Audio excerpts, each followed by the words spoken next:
গোপালগঞ্জের জরিরপাড় যেন এক টুকরো ভারত।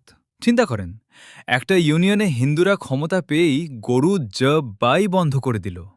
আর যদি তারা বাংলাদেশে ক্ষমতা পায়, তাহলে কি করতে পারে? ভারতের অবস্থা তো রেগুলার দেখছেন।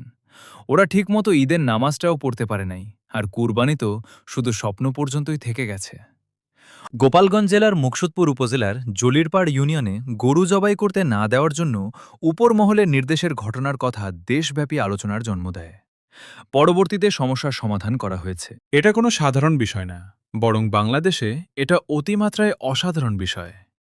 মুসলিম অধ্যুষিত এই দেশে মুসলিমদের আহার বন্ধে উপরমহল থেকে নির্দেশ আসার পিছনে নিশ্চয়ই বড় শক্তি আছে।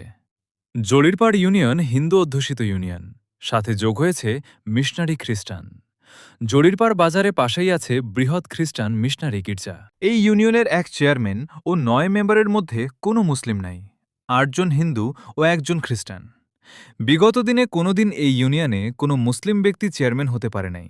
তবে এখানকার খ্রিস্টান মিশনও বেশ শক্তিশালী, যারা হিন্দুদের সাথে মিলেমিশে কাজ করে, এবং মুসলিমরাই এখানে সংখ্যালঘু। ইব্রাহিম বিন ইলিয়াস